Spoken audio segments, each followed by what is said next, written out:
James Harden est le MVP en titre. Pour l'instant, il n'y a rien de choquant.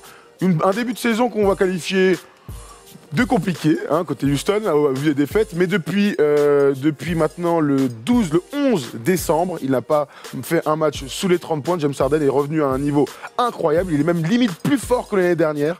Et on va en parler pendant quelques secondes, puisque lui et Mike D'Antoni, ils se sont trouvés l'année dernière déjà, on l'avait senti depuis quelques saisons. Mais James Harden éclate de son talent toute la NBA. Ce match face aux Warriors a été un chef-d'œuvre absolu, par exemple. Oh, ouais, chef-d'œuvre absolu. Il s'occupe de tout. Une première mi-temps dégueulasse, à l'image de son équipe. Et puis, un pourcentage dégueulasse aussi. Ouais. Et puis en deuxième mi-temps, il s'occupe de tout. Puis c'est les moments, les tirs qu'il met à des moments clés. Il y a quand même cette chose-là. Il a du déchet, mais forcément, quand on a autant la balle en main, on peut avoir autant de déchets. Mais c'est être clutch à des moments précis, et ça, il sait le faire. Il ramène son équipe pour accrocher la prolongation, et en prolongation, il met des tirs qui font mal. Très, très, très mal. Maintenant, il est très fort. Le plus fort en ce moment pour moi, le plus complet, balle en main, à 3 points, à mi-distance. Il va provoquer des fautes, il va mettre des dunks dans les gueules. Individuellement, c'est le plus fort, mais j'ai l'impression quand même qu'il est tellement fort que pour moi, ça reste que le collectif est très pauvre derrière. Et une fois de plus, c'est ce qu'on se dit avec les systèmes Mike D'Antoni, mais qu'il a poussé vraiment à outrance, à pousser jusqu'au vraiment moche. Jusqu'où tu gagnes avec ça? Tu fais mieux que l'année dernière en jouant comme ça au basket? Je crois pas. Plutôt que de parler sur ce qui va se passer en playoff, parce qu'on est plutôt d'accord, ils seront jamais champions en jouant comme ça. Restons juste sur les performances incroyables de James Harden, qui a donc rejoint Michael Jordan, Allen Iverson et Kobe Bryant avec 4 matchs ou plus à 40 points, 4 matchs consécutifs à 40 points ou plus. Non, c'est 5 matchs, pardon, 40 points ou plus. Donc il rejoint quand même une belle bande de pistoleros complètement fous. Austin Rivers a dit que ces derniers temps, James Harden était au niveau de Kobe. C'est Kobe-esque ce qu'il a fait avec cette série à 35 points au plus, avec un style qui est complètement différent à la fois de Michael Jordan, d'Iverson ou de Michael Jordan, puisque eux, ce sont des arrières. Alors, on peut en discuter pour Iverson, mais James Harden joue réellement meneur de jeu dans un style qui est très, très étonnant. Quelques réactions derrière nous. Chris Paul qui a dit MVP, Joel Embiid qui dit James Harden NBA vote. Tu m'étonnes. Mais pour l'instant, il n'est pas dans le 5 majeur, James Harden. Hein. C'est quand même incroyable. Mais sur ses performances, c'est vrai qu'il nous bluffe. Il nous bluffe parce que j'ai du mal à comprendre comment il peut avoir le coffre pour tenir autant, tu vois, ce niveau-là, match après match. C'est un athlète, hein. Ah, ça, c'est un athlète, oui. Vaut mieux pas être en NBA. C'est un athlète, il fait des choses. Je pense qu'aujourd'hui, en 1 contre 1, c'est le meilleur joueur de 1 contre 1 devant de la KD? Ligue. Ouais. Devant Kyrie? Ouais. Ouais. Aujourd'hui. Regarde, hein. Oui, bah ça, de toute manière. Non, mais vraiment, je pense pas mal. Sur de l'ISO, moi, je pense que c'est le meilleur. Sur l'ISO et pick and roll, si on cumule les deux, c'est le meilleur. Alors, attention, hein, Kyrie Irving, il n'est pas là. Je dis juste que c'est le meilleur. Je ne dis pas que les autres sont pas bons. Je dis que c'est le meilleur. Il est indéfendable. On voit quand même, on a vu les Warriors, notamment lui envoyer KD, qui est plus grand, qui arrive à faire les efforts. Iguodala, quand on voit Klay Thompson, enfin, il lui envoie pas des chèvres en face, hein, au mastic. Et chaque fois, il arrive à trouver des solutions.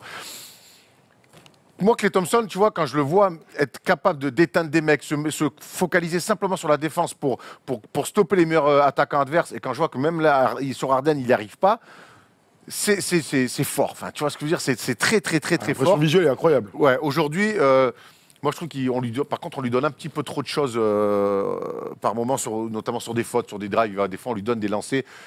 Et ça m'agace un peu, mais après, il est très fort. Il est beaucoup trop fort. On regarde vos commentaires. J'ai pas vu ça, moi. On regarde vos commentaires, il y a un truc qui est clair. Tu vois, on parlait de désamour tout à l'heure pour Minnesota. James Harden est un joueur extraordinaire. Le match contre les Warriors, vraiment, c'est un chef-d'œuvre. Et on parle que de celui-là parce qu'on l'a tous vu et que, aller battre les Warriors avec ce tir à la fin en prolongation, ça nous a tous bluffé. Mais quand je vois les commentaires là en direct, quand on voit les commentaires en général, son rapport avec les arbitres, donc beaucoup de fautes sifflées, beaucoup de lancers francs.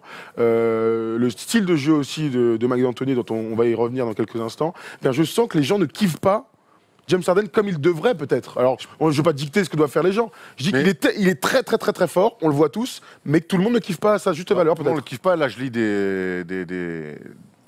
des commentaires, Harden est un pitre. Bon, les gars, au bout d'un moment, il ne faut pas regarder le basket si on trouve qu'Harden est un pitre. Par contre, oui, on a le droit de lui reprocher des choses. Mais est-ce que c'est vraiment sa faute? Est-ce que si les arbitres lui filent autant de lancers francs, et je pense qu'il y a des fois, il y a des fautes qu'il n'y a vraiment pas à siffler, est-ce que quand il fait un double step back, il fait 6 pas et qu'on le laisse faire, est-ce que c'est sa faute à lui? Est-ce que c'est pas la faute des arbitres? Au bout d'un moment, moi, je comprends le désamour qu'il peut y avoir autour d'Harden chez certains. Maintenant, on est aussi en droit.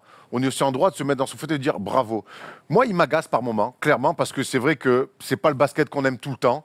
On aimerait bien, on préfère des baskets un peu plus de passes, un peu plus altruistes, mais au bout d'un moment, quand un mec est très fort comme ça individuellement, et là on touche au Graal. Enfin, c'est individuellement. Quand je lisais tout à l'heure dans les 1 contre 1, oui, 1 contre 1 face à Kawhi. Je vous parle pas d'un 1 contre 1 l'été à Venice Beach. Je vous parle d'isolation 1 contre 1 sur un match de haut niveau. On parle de ça, sur un match de haut niveau, parce que les 1 contre 1, effectivement, Kawhi il va le poster, nana, bon d'accord, il défend pas, mais c'est ça, on s'en fout de ça. Je vous parle de 1 contre 1 sur une ISO ou sur 1 contre 1 en 5-5, un vrai match. Essayez de jouer au basket, vous allez voir, c'est pas désagréable. Donc, c'est le meilleur aujourd'hui. C'est le meilleur.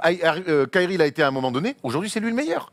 Et il agace. Et il agace parce qu'il va trop sur la ligne, mais qu'on lui donne beaucoup trop de fautes et on lui laisse trop de permissions. Et c'est pas sa faute, c'est la faute des arbitres. Il va pas leur filer des billets aux arbitres, c'est n'importe quoi.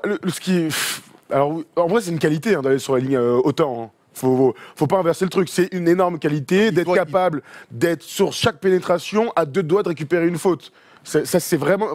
Voilà. Il faut aussi le dire, parce que pour tous ceux qui ont joué au basket, c'est très difficile d'aller sur la ligne ou trouver un lay-up ou une passe à lay-oop ou du drive and kick pour les joueurs autour de soi. C'est très, très, très difficile, sachant qu'il n'y a absolument rien autour et que ce n'est que du 1 contre 1. En tout cas, on va aller un peu plus loin sur le système offensif de Mike D'Antoni. Mike D'Antoni est réputé depuis des années pour ces systèmes pour les meneurs de jeu, sur des pick and roll. On se souvient évidemment de Steve Nash qui a gagné deux fois le MVP grâce en partie à Mike D'Antoni. On se souvient de Chris Duhon, un moment au Knicks, dont on parlait peut-être pour le Star Game. C'était incroyable. Je croyais que tu allais parler de Chris Duhon.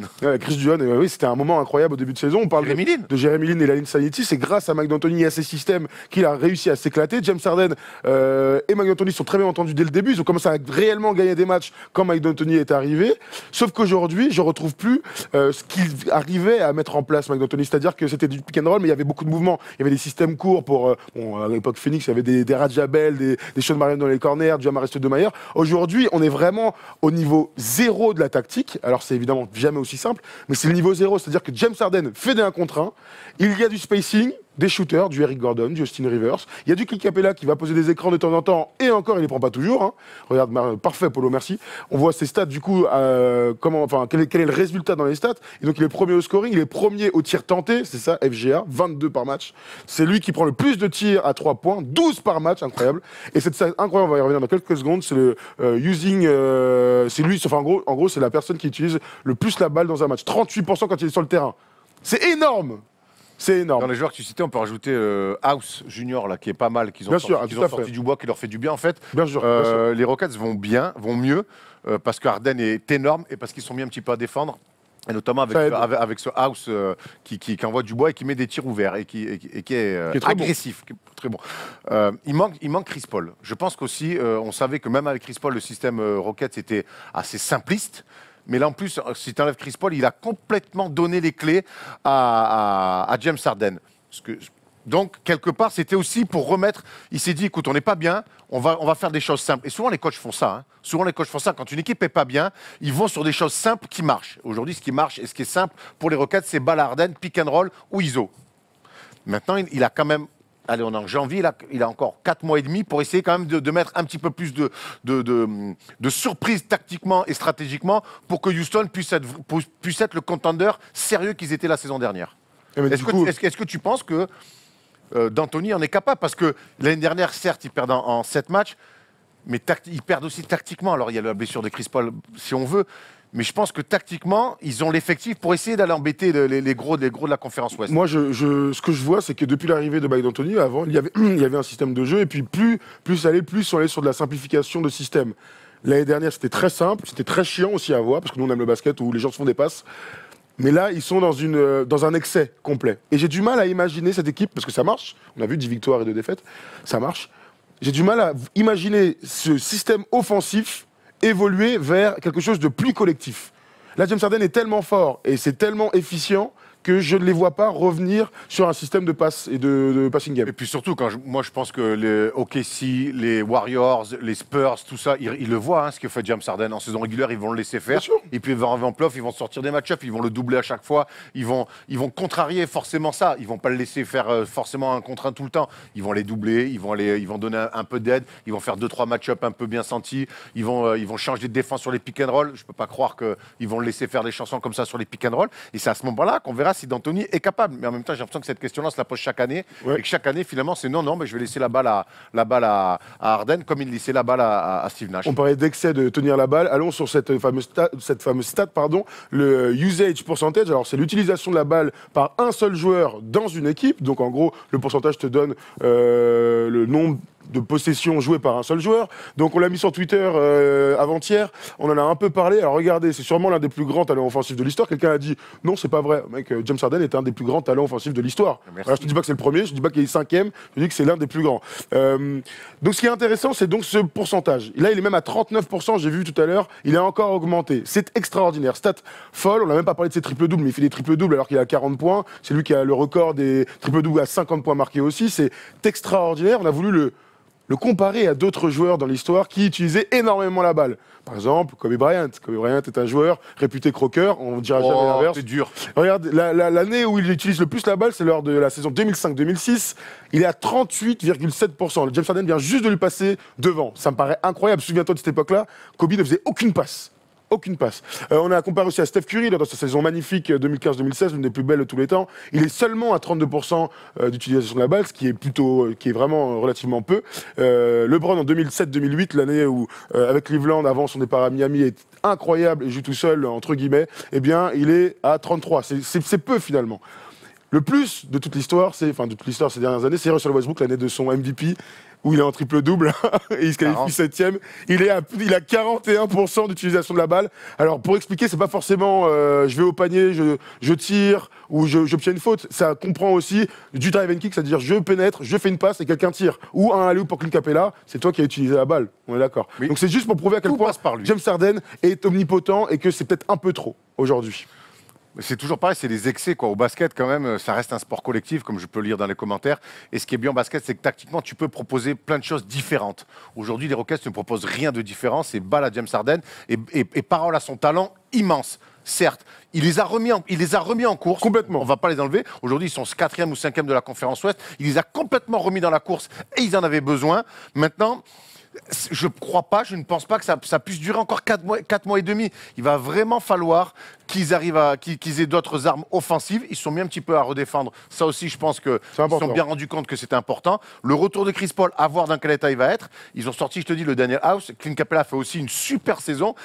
Ils peuvent, Eric Gordon va revenir. Ils ont des armes. Ils peuvent avoir des armes beaucoup plus que ce que D'Antoni veut croire. Mais maintenant, s'il veut simplement donner la balle à Harden, s'asseoir et déguster un mojito en le regardant jouer et prendre des temps morts quand ils prennent un 6-0, je pense que ça va être compliqué. Le calendrier, en tout cas, de Houston qui arrive, là, ils vont jouer contre Denver, premier de la conférence Ouest. C'est un choc le 8 janvier, donc c'est demain soir, mardi soir, contre Milwaukee. Encore un très beau choc, puisqu'ils sont premiers de la conférence Est, c'est magnifique. Ensuite, contre Cleveland, Orlando, Memphis. Là, juste comme ça, tu penses que sa série de 35 points sur les matchs consécutifs, là, va s'arrêter quand ? À Denver, ils n'ont pas d'énormes défenseurs sur le poste. Donc je pense que. Et puis pas d'énormes défenseurs tout court. Sur les pick and roll, il va sortir Jokic, ça va lui faire bizarre. Ouais, c'est clair. Milwaukee, c'est une équipe d'attaque. Milwaukee, c'est une équipe d'attaque qui shoot à 3 points, donc ça va être parfait pour eux. Non, je pense qu'il va encore continuer à mettre des cartons. Hein. Il va continuer pendant tout le mois de janvier. Il joue les Pistons des années 90, quoi. Ouais, ça lui ferait tout drôle. Hein. Ça lui ferait un peu drôle, ouais. Pas de faux sifflet. C'était pas de Bill Beer niveau gorge. C'est clair. On a vu vos commentaires. On est tous d'accord pour dire que le jeu des Rockets, c'est dégueulasse face à des bonnes défenses. Comme les Warriors, ils ne savaient pas quoi faire. C'est Bekir qui nous dit ça. On est tous plutôt d'accord vraiment sur l'aspect tactique des Rockets, qui est très pauvre. Très pauvre, mais ce qui compte, c'est de gagner des matchs. Et apparemment, c'est le meilleur moyen à Houston de gagner des matchs. Mais là, de toute façon, qu'est-ce que tu vas lui dire? Tu vas dire à Harden, il y a D'Antoni, oh les gars, vous faites de la merde, c'est pas sympa à avoir joué. Il va te dire, maintenant, regarde le bilan. Regarde le bilan du dernier mois et demi. Regarde où on était, regarde où on est aujourd'hui. Qu'est-ce que tu vas me faire? C'est toujours très dur, quand quelque chose marche dans le basket, d'aller dire à quelqu'un, ouais, on voudrait peut-être essayer de changer. C'est clair. Il n'y a que Toronto qui l'a fait avec. C'est clair. J'ai vu dans les commentaires que Milwaukee est maintenant deuxième. C'est vrai, Toronto est repassé devant. Milwaukee, c'est une transition toute trouvée pour aller dans la conférence Ouest. On va maintenant parler de Philadelphie, chers amis.